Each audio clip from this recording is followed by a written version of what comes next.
Salut à tous, je suis le Fossoyeur, et ce soir j'ai pour mission de vous présenter les deux films que vous allez voir. New York 1997 et Invasion Los Angeles, deux œuvres iconiques de John Carpenter. Alors John Carpenter, Big John pour les intimes, déjà c'est qui ?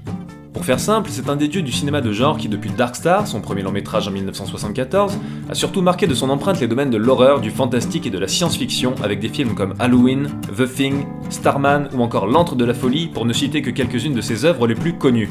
Mais Carpenter, c'est aussi et surtout un type énervé. Un éternel marginal remonté contre le système hollywoodien, mais aussi contre le système en général. Résultat, il a plus ou moins toujours été en conflit violent contre les studios avec qui il a été amené à travailler, et s'est en conséquence taillé une grosse réputation de cinéaste indépendant. New York 1997 et Invasion Los Angeles, ce sont deux des films les plus politisés et radicaux de Carpenter. On peut aussi mentionner Assaut, mais comme il n'est pas programmé ce soir, je n'en parlerai pas. New York 1997 est sorti en 1981, mais a été écrit en 1976 par Carpenter dans la foulée de l'affaire du Watergate, ce qui explique que les studios sont longtemps restés frileux face au projet, qui traitait un sujet sensible de manière frontale et inattendue. Pour vous la faire courte, l'histoire se déroule dans un futur proche violemment dystopique, où la classe politique perd peu à peu le contrôle et où New York a dû être transformée en prison géante de haute sécurité. Enfin, futur proche dystopique, c'était le cas quand Carpenter a écrit le film. Maintenant, pour rattraper le coup, on peut plutôt considérer qu'il se passe dans un passé alternatif dystopique.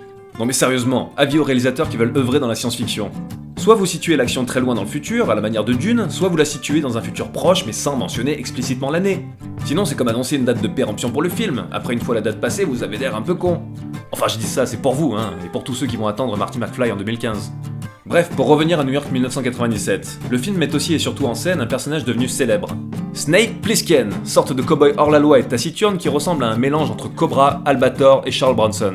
Plissken, au même titre que la présence de l'énorme Lee Van Cleef dans le film, c'est la déclaration d'amour de Carpenter au genre du western spaghetti, amour auquel il rendra encore plus explicitement hommage dans la suite du film, l'injustement mal aimé Los Angeles 2013. Sans trop vous griller la surprise, je peux vous dire que Plissken est chargé contre son gré, par des instances officielles, de s'infiltrer à New York pour une mission secrète de la plus haute importance. New York 1997, c'est un film devenu culte au fil des années, comme beaucoup des œuvres de Carpenter d'ailleurs. Inspiré entre autres par l'ambiance sombre et crue d'un justicier dans la ville, Carpenter a réalisé un récit centré sur le mouvement et l'urgence, comme reflet de l'ébullition politique dans laquelle il baignait lorsqu'il a écrit le scénario. Le titre original, Escape from New York, est assez révélateur à ce niveau. Le spectateur est directement jeté dans l'action, comme l'illustre d'ailleurs très bien l'affiche où Plissken, de manière fort logique, est en pleine course. Avec le titre français, New York 1997, c'est une autre histoire. On est dans la description factuelle un peu plus chiante, l'unité de lieu, l'unité de temps, point barre. Et là c'est quand même difficile de se retenir de faire des commentaires clichés sur les différences entre cinéma français et américain. New York 1997 fait également partie de ces films pour lesquels Carpenter a composé un thème inoubliable.